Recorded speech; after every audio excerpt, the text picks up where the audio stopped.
YouTube Ozic going the Goat House is back, and I'm going to react to my way too early 2025 NFL mock draft that we did at this time last year. Now we have the actual results of the actual 2025 draft, so it'll be a lot of fun to compare here. And a lot of you commented this idea on my recent 2026 way too early mock, and there was one comment that stood out by Amon. Everybody was liking it, so that meant people want this, and it would be a lot of fun, so let's do it. I was trying to remember who I had going first, and there it is, Harold Perkins, the LSU linebacker. And the order was based off of Super Bowl odds, so don't grill me for the order. It wasn't projections. You can grill me for some of these way too early picks, though. But Perkins, yeah, he kind of gave me Micah Parsons vibes in terms of really good off-ball linebacker that looks like he has a lot of upside rushing off the edge, and I think a lot of other people saw that as well. And he tore his knee this year, so he ended up going back to school. We'll see what he's got for us this year. Maybe if he didn't tear his knee, he would have been in this 2025 draft. I don't think he would have been first overall, though. But it would have been very interesting because Jalen Walker and maybe even Jahad Campbell, similar type linebacker that they have so much upside rushing off the edge or as a blitzer. So I wonder where he would have fell, came off the board if he didn't get injured.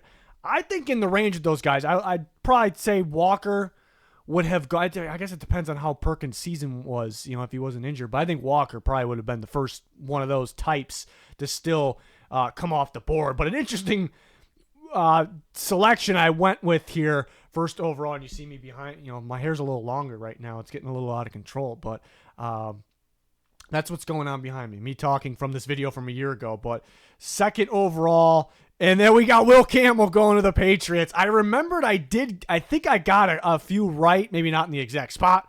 I don't remember this one, though. But, yeah, Will Campbell, I think at this time, I think I mentioned he was my top prospect at the way too early stage last year in the entire draft. Because I just remember watching tape on SEC edge rushers like a Dallas Turner, and I'm like, Will Campbell is crazy. This guy is going to be a legit top pick in the next draft. And the Patriots were expected to be kind of bad, obviously, and we knew they needed an offensive lineman for Drake May. It was right after they took Drake May, this video, so that was pretty logical at the time. Wasn't bold. I think a lot of people could have predicted this, so we ended up getting that. Will Campbell to the Patriots just was at the second overall pick, and I think I remember third. Oh, we skipped ahead a little bit. Carson Beck going to the Denver Broncos, third overall, and they just took Bo Nix that draft. So didn't think Bo Nix was going to be as good as he was, but I wasn't necessarily saying they were like for sure going to need a quarterback next year. It was just if they are picking third, Sean Payton might get his quarterback. And of course they were picking nowhere near third, but it wasn't me projecting the order. But yeah, Carson Beck, there was a lot of hype about him around the league. You see quotes from scouts, GM coaches, they loved Carson Beck, and he didn't play as well this year. He's a little underwhelming, got ripped by a lot of people, maybe a little too much. I thought even the Alabama game where he had a lot of turnovers, especially early, and there was a costly one late, there were a lot of good moments in that game. There were a lot of good NFL moments to me. So I think people got on him a little bit too much, but he was extremely underwhelming. Would he have been the third pick if he came out? Absolutely not. And obviously, thankfully the Broncos don't need a quarterback. I think the point was, yeah, if they were picking this early, they're probably going to need one.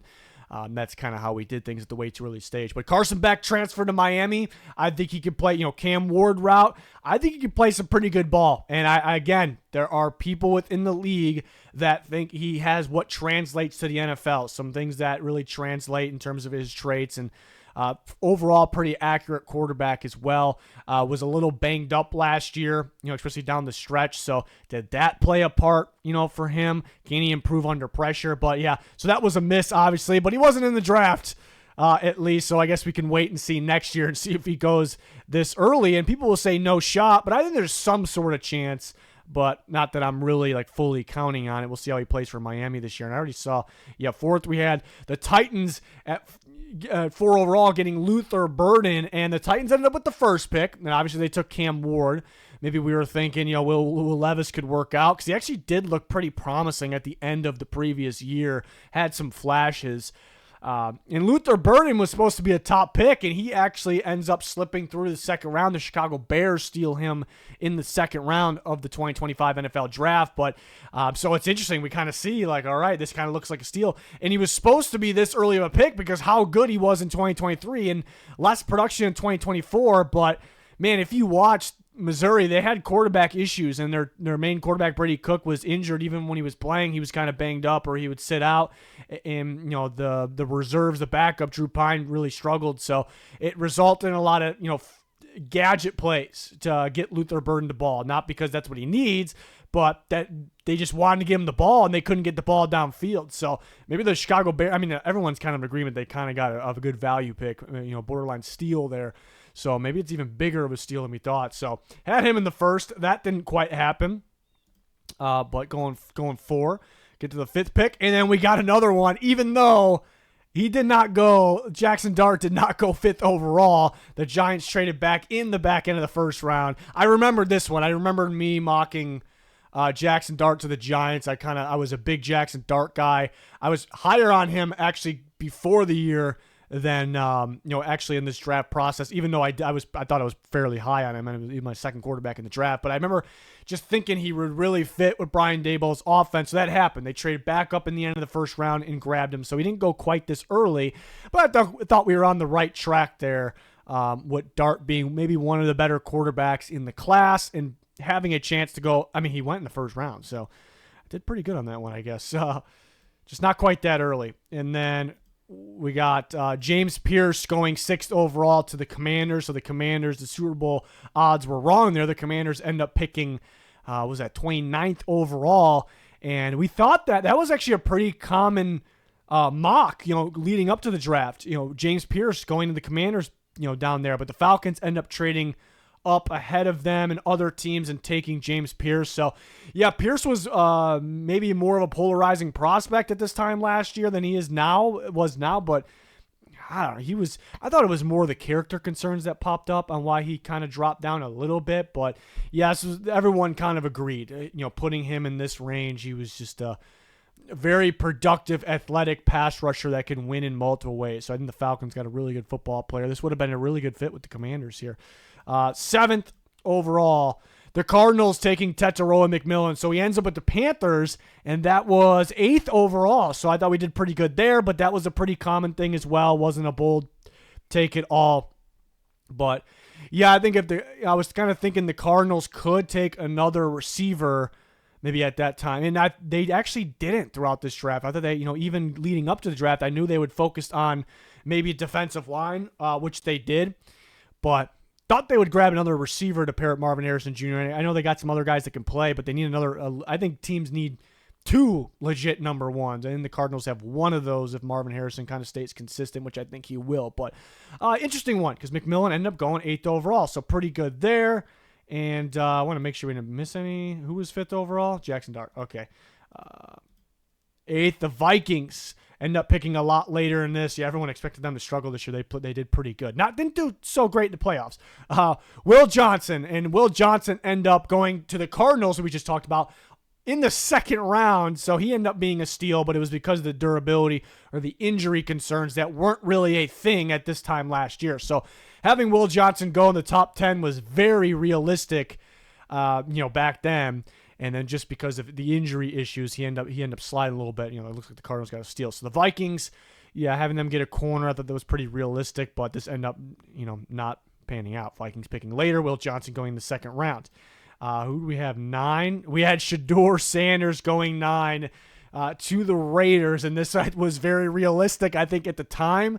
It was pretty realistic up until the Raiders traded for Geno Smith. That people were mocking this, and that was almost like the thought. I don't know if it probably wasn't the case from the Raiders, but the thought at the time was the Raiders crossing their fingers. Some people thought that if Shedeur would be there, they could take him. So it just ends up being far from the case. You see how much things changed, not from just this time last year, but from free agency time, like right before the Raiders traded for Geno Smith. So Shedeur ends up going in the 5th round. What a wild ride that was. And this was probably a pretty common mock back then, but totally off. It ends up being the Raiders trade for Geno. Shedeur goes to the Browns, their second quarterback drafted in the 5th round. Absolutely crazy. 10th pick, There's Malachi Starks, and he ended up going in the first round, but obviously much later to the Baltimore Ravens at 27th overall pick. And yeah, Starks in 2023 looked like maybe a top 10 pick, even though it's kind of rare for safeties because he was a really solid coverage free safety. And then 2024, the Georgia Bulldogs ended up using him in the slot a ton and a ton of man coverage. And in those reps, he had good moments, but plain and simple, he just wasn't that good there. He really, there was games where he kind of got picked on a little bit. Texas game, the second one, but you kind of go back to this time, 2023 tape, free safety, looks pretty good. It sounds like that's where the Ravens will use him. They need a free safety to pair with Kyle Hamilton, and they have a couple corners that could play in the slot as well as playing outside. Marlon Humphrey plays on the inside. Chidobe Awuzie, who they added, could do both as well. So I think they'll be all right there, and hopefully use Starks at free safety because we saw what the type of prospect he was at this time last year. 11, Quinn Ewers. Yeah, I was a big Quinn Ewers guy. Well, he ended up getting beat up at the end of the year, and he struggled a bit, and then he ended up going 7th round. So, yeah, that's the question, though. Did he go 7th round because all the durability concerns, because he had a lot pop up, and it really paid a toll on him. Like, he played much worse because of it. So I think a lot of teams were worried about that. But he did play much worse, like, down the stretch. But he did have some really good games against good teams from the start. And there were some questions about how much does he want it. I mean, he played through injuries, but how much does he love football? I heard that was a thing as well for some teams. So I guess if you combine the not playing as well and being injured and, maybe it was just rumors, but does he want it? Questions, according to some teams. I think he played through some bad injuries, so I think he wants it personally. So he ended up going in the 7th round, so that was a miss by me there, but he had the flashes in the past, and that could end up a mega steal for the Miami Dolphins. But the Saints they ended up picking 9th, and they did grab a quarterback in the 2nd round at least.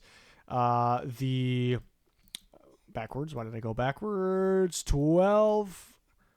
Benjamin Morrison to the Buccaneers. Let's go. Ended up being in the 2nd round, so technically it's not right, but oh my God, I love that. Yeah, Todd Bowles fit. That's a great landing spot for him. So he probably would have been a 1st-round pick, but remember, he started the year a little slow, actually, for Notre Dame. It's like, that doesn't really feel like the Benjamin elite prospect or great prospect Benjamin Morrison that we've been watching since he stepped on the field, the one that dominated Marvin Harrison Jr. in 2023. So he wasn't playing as well. Not that he was awful. And then it almost felt like Notre Dame didn't miss him that much, but they really missed him in the national championship against Ohio State. Like, to have him out there in coverage, especially on that last, 3rd down they needed to stop on. I was just thinking about that. They definitely could have used him against Ohio State out there, then. But got injured, didn't play as well, got injured, and then end up going to 2nd round because teams are like, he's coming off the injury. We kind of have to go off we have to bank off him playing well like he did in previous years, not 2024. So he ended up slipping a little bit. But the talent is obviously there. He showcased that, and he ends up going to the Tampa Bay Buccaneers in the 2nd round. I don't remember that. I don't remember doing that one. That's pretty cool. Even though it's really nowhere near the same pick, so it's not really right, but pretty cool. 13, Denzel Burke. Yeah, this is what the video's about because Denzel Burke looked like a 1st-round pick in 2023. So the Cardinals end up getting Denzel Burke later down the draft, and obviously his stock dropped, but he, again, 1st round was known as a potential 1st-round guy. After 2023, he played very well. And this year they ran a lot, Ohio State that has ran a lot more man coverage, and he got beat up, especially the Oregon game stands out. He got beat up, against man coverage. And even though the NFL doesn't run a ton of man, you want to know that your guy is capable of, matching up with the guy if you need him to. So that hurt his stock, but man, he's good in zone.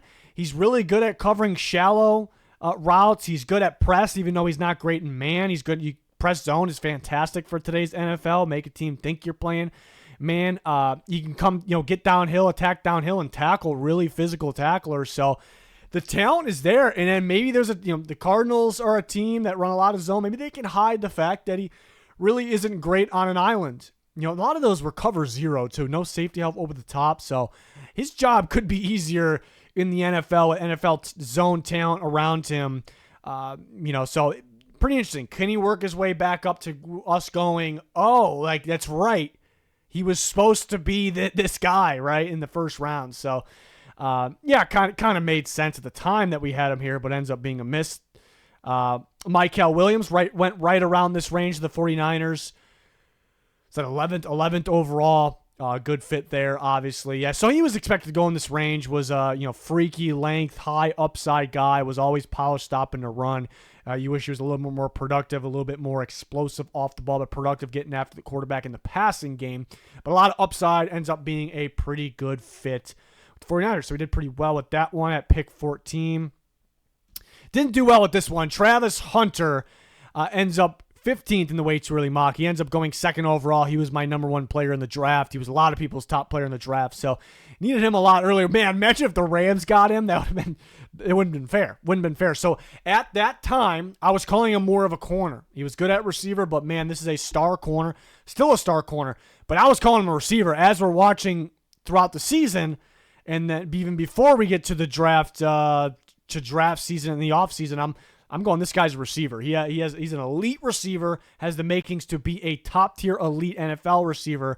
So it's kind of on that from the start, even while people were still calling him more of a corner first. And the Jags like him both, but it just feels like he ended up being thought of as more of a receiver first, also a great corner according to most teams. So, right away in the first game against North Dakota State, it's like, all right, this guy really improved as a receiver. He's already really good. Really improved as a receiver, and right then and there he became a legit prospect. Ended up going second overall in the trade up with the Jags, was my number one player in the draft. 16, Kenneth Grant, so that was he ended up going 13th to the Dolphins. So we knew about his upside, still has a ton of upside, freaky dude. I thought that was a really solid pick from the Miami Dolphins, right around the range where he should have went. I think he's my 12th player in the draft, went 13th. So we were on that one. The Jags obviously end up picking a lot earlier and taking Travis Hunter. Looking for the 17th pick, Jack Sawyer. Yeah, that was way too early. I thought a lot of people were hyping Sawyer up. Even like right after the season, people were still mocking him in the first round. I wasn't. This was like this time last year. But pretty productive, really good stopping around, but he's very tight and lacking length. You see him during his rush. He's very, very, very tight. Doesn't have a lot of bend to him. So I'm like, this guy's more of a late third, early fourth. And that's, where did he go? Early or around the fourth round range to the Steelers. That's where he ended up going. So once you're able to get, see another season and get in the tape in that draft process, pre-draft process, you really figure out, where these guys, for the most part, are going to go. So too early off on Sawyer at the way too early stage. We ended up figuring that one out, obviously. And the Browns ended up picking a lot earlier, getting Mason Graham.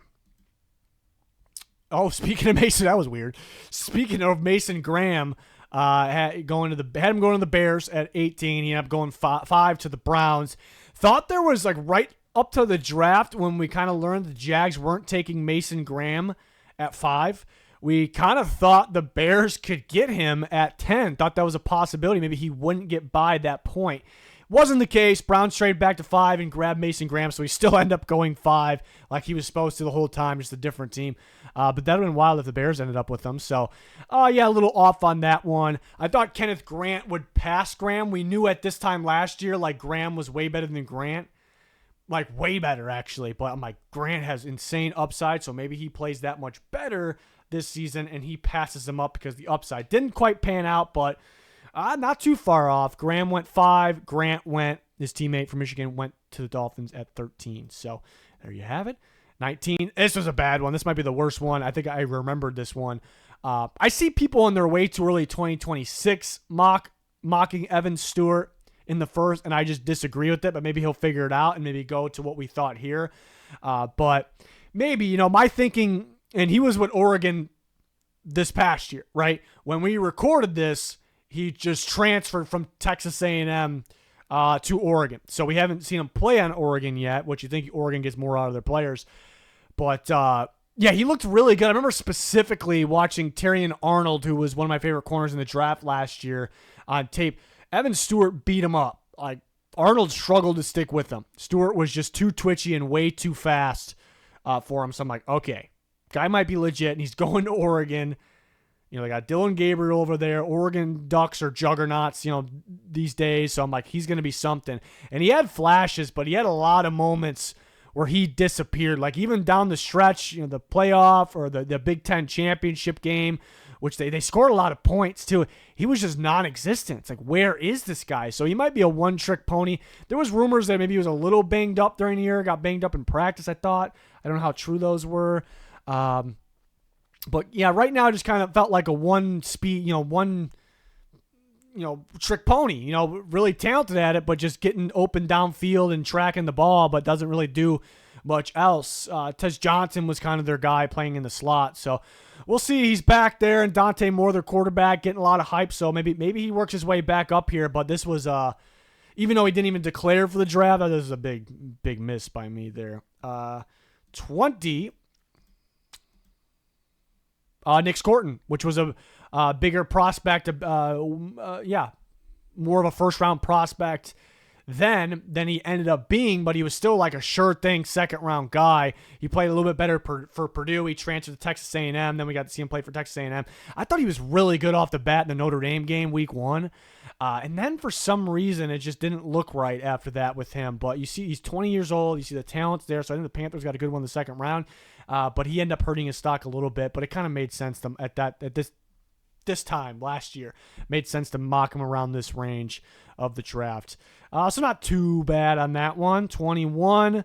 Emeka Egbuka, he went 19. So there we go. Pretty damn close. Had him going to the Jets. The Jets obviously end up, I thought they were going to be better with Aaron Rodgers, and it wasn't my order anyways, but everyone thought they were going to be better.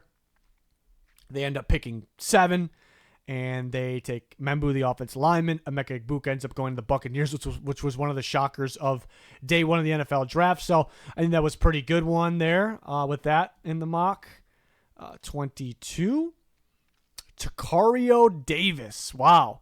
Yeah, Arizona was something. In 2023, Arizona, they started a little slow, but they got so damn good down the stretch of the season. They had all these star players, the quarterback, Davis, Ted McMillan, who still ended up getting, drafted very early. But Arizona just didn't, end up being the same this year. Like they were so good at the end of the 2023 and 2024. They lost their coach, but a lot of these players stayed, obviously, and they were very, very underwhelming. And Davis ended up transferring to Washington following his coach a year later. So, yeah, he could be one to watch. The Falcons ended up grabbing defense, but 2 pass rushers in the first round. So that's what we had at 22, 23. Abdul Carter, that's pretty bad. We had Travis Hunter like 15, but Carter down here. But, he was a hyped up player, but it was like another one of those Penn State guys where is he off the ball or edge in his future? But then we soon figured out like there's a legit Penn State edge rusher, and yeah, he just took off and he got better and better, even playing injured in the playoffs and just being dominant. Against good offensive linemen, good offensive tackles. So, yeah, he ended up going a lot. And there were some, I actually remember, there were some, like, character concerns this time last year. We didn't hear any of that. We didn't hear any of that during this draft process. So, I guess that was good. That all got cleared up. So, he ended up going a shit ton earlier in that, obviously. 3rd overall to the Giants. So, kind of missed on that one. But at least we had him in the first round, I guess. We'll take it. Deion Walker ended up going to the Buffalo Bills in the 4th round. Nose tackle from Kentucky. So, yeah, he was pretty flashy. He was very productive after 2023, and it was just a massive body. It's like, I know he's not super athletic. He's tight, but for how big he is, how productive he is, he can move pretty well. So we thought maybe because how unique he was, he could be a first-round pick. And, yeah, the tape didn't look as good once we got to it, and he plays a little too tall, a little tight, but it's still a good player, a unique player, and end up going a pretty good landing spot for him. And the Buffalo Bills definitely could use him. So that was missed by some rounds on that one. 25, Amarian Hampton. Yeah, I was a big Amarian Hampton. What do you go? 22. Yeah, I was saying Amarian Hampton could be the best running back in the class. Ends up being Ashton Jeanty. He takes another step up. Obviously, to this day, I still think. The way people talked, Jeanty was clearly the best running back in the draft, but the way people talk, even leading up to the draft, was Jeanty by a gazillion miles. I don't think it's that as much of it. It's a difference. I don't think it's as much of a difference is how people talk. I mean, again, I said it all pre-draft process. When do you see a running back like Hampton, like built like that? The length, the size, how violent he is, how athletic he is, and he just does everything. So ends up being a first-round pick. Cowboys was a pretty common mock until they signed a couple, even leading up to the draft or leading up to free agency until they signed a couple free agent running backs, and we kind of knew they probably weren't going to go running back. They end up getting Jaden Blue later. So that was pretty good having Hampton at 25. Calvin Banks at 26. He ends up going a lot earlier in this, but this range was kind of like a common mock even leading up to the draft. The last week, it was like, all right, teams really love Calvin Banks. He's going to go a lot earlier. Goes to the Saints at 9. The Eagles kind of was thinking their future. Could they use a tackle or a guard of the future? I guess that was my thinking at that time. So, I mean, he ends up going the first round, but a lot earlier. 27, JT Tuimoloau ends up going in the second round of the Colts. So I guess I don't even remember mocking this, but I guess I like the Lions fit dating back to this time last year. And I was saying it during the pre-draft process. I love the Lions fit. I wouldn't put it past them to take him in the first round. They take an Ohio State player, but it was a little more of a surprise in the interior defensive line. So Tuimoloau, underrated player, was one of my favorite players in the class. Ended up going in the second round of the Colts. That was a really good pick. So we're not too far off on that one. 28, Ollie Gordon. Yeah, Ollie Gordon was an elite superstar after 2023 and then went, it was a little underwhelming in 2024, even though he was decent, on top of being an insane amount of good running backs. So kind of double dose there, kind of pushed him down. But I talked about it, especially when the Dolphins drafted him. We talked about it before the draft that Oklahoma State ran a different blocking or running scheme earlier in 2023, more outside zone, and Gordon just feasted off that. And for whatever reason, they went away from it, and he wasn't as good. So now he goes to the Dolphins. It's a more of a fit how he was playing in 2023. So that is fantastic. So maybe he ends up being that superstar Ollie Gordon that we everyone kind of thought like how he was in 2023. So we had him going to the Bengals. That was an odd thing. Like the Bengals were not going to take a running back in the first round probably. So okay. 29, Xavier Watts. He ends up dropping to the third round, going to the Atlanta Falcons, the Buffalo Bills. I think I mocked it a couple times, even early in the draft process. But yeah, Watts ended up playing just as good in 2024, and he still had I still think he had the talent to be in the first round, but he just didn't have the traits. Doesn't have the physical or athletic traits to go in the first. And there was teams that really maybe overvalue that stuff and got turned off, and he ended up slipping a little bit. So this was a little too early. But the Falcons get one. And Xavier Watts in the third round, pairing the playmaker that he is, pairing him with Jesse Bates should be a lot of fun. What we got next? We got pick 30, if I can get to it. Joshua Gray. He went undrafted. So that was a massive miss. I was surprised he went undrafted, though. But my thinking at the time was Taliese Fuaga, star Oregon State tackle, just got drafted, because I think I did this the day after the draft, so a few days before that day one, just got drafted very early by the Saints, and we thought very highly of him.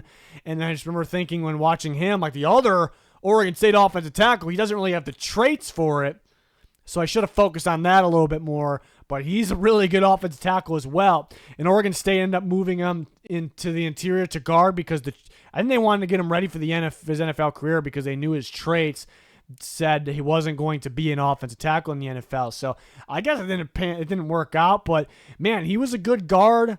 He has athletic traits that you look for. He was really good at tackle. There was some talk about him playing center. I thought he would get drafted. So he went undrafted. The Falcons got him. That was a really good pickup. So this was a complete miss here by me. But that was an odd path that you thought, like, yes, he's going to get prepared for the NFL. This is going to help him, actually. And then, boom, it kind of did the opposite. But if he stuck at tackle, I mean, team still would have went. Doesn't have the traits. But, I mean, there was guys that didn't have the length, in terms of traits, the length, and still went very early. I mean, they were a lot better than Joshua Gray. But that was an interesting one. I don't remember having him in the first, but I do remember thinking, Fuaga's not it. They got another one in there. He's not quite as good, but they got another one. So that makes you think. I just did a way too early 2026 mock, and there are some tackles that I love. I watched them on tape that I really like. I mean, Utah's got a pair of them, but Fano looks really good. Maui Goa from Miami looks ridiculous. Proctor from Al. I mean, these look like legit tackle prospects. So hopefully these guys, I think they will. I think those guys will pan out. We'll see what happens. 31, Colson Loveland. He ended up going in the first round, but much earlier in this. 20 picks to be, 21 picks. 10th pick to the Chicago Bears, which surprised some people. But had the Niners taking him down here. So maybe I was thinking George Kittle needs an extension, which he just got an extension. Was that last week? And maybe they kind of look out for the future there. And I didn't really think they were going to get rid of Kittle. But a team did offer them a second-round pick, and they turned it down, which I would turn it down too. So important to the Niners offense. And I feel like he's getting getting better. I thought he was the best tight end in football last year. We're getting off topic. But Loveland, yeah, so I'm like, I got to sneak him in the first round somewhere here. So that kind of made sense. But he ends up going a lot earlier, even though his 2023 season was better than 2024, but it was due to quarterback play. But a very athletic separator, route runner at the tight end position that the Chicago Bears get. So the Bears got, they got two guys from this. They got Loveland, who they got in the first round, and Luther Burden we had going. So that just hit me. They got two guys, and did they get more? No. But that's pretty cool for Chicago. Good picks. And then one more pick. Danny Stutzman. So he ended up going fourth round. I thought that was a really good value pick by the Saints. I thought he could have went I expected third, but I thought he could have went late second. I guess he's more old school vibes, so teams weren't dying to have him. But man, he's pretty athletic though. Kind of fits today's, not crazy athletic, but today's style linebacker as well. He's just so good at reading plays, getting downhill. The run fits are just fantastic, and you don't really see a ton of that from linebackers these days. A lot of them are too new school, where they're like, are they defensive backs almost? That's not Stutzman. So and he was such a good leader, such a likable kid. It's like, sneak him in the first round here, send him to the Chiefs. Guess that was my thinking. So that was kind of a miss there, but he does end up getting drafted. He goes in the fourth round. Did I really talk about the last pick for that long? Oh, we had their end screen back then. I don't think I do that anymore, right? I'd make videos like every day. I don't do it. But there you have it. That was pretty cool. That was pretty fun. So really good idea. We actually had some where they went around that range, but guys that actually went to that team. So pretty cool. The Benjamin Morris one, I forgot about that. There was a couple other ones that I forgot about, and it was the first pick was pretty wild, but I guess we'll see how Harold Perkins plays this year. There's some guys we got to wait and see, but there was definitely some misses where I'm like, I would not do that one again. But yeah, it's pretty fun.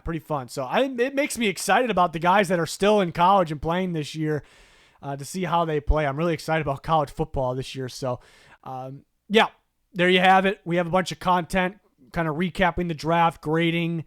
We had a way too early 2026 mock, and then we have more videos that'll be coming out here. And the schedule release is coming up. We'll do our way too early week 1 pick'ems. Should be pretty fun. Usually I don't get the other guys with me on that, but I'll try. So should be a lot of fun. So yeah, enjoyed doing this one. Like, subscribe, to notifications on. Thanks everyone for watching. Goodbye.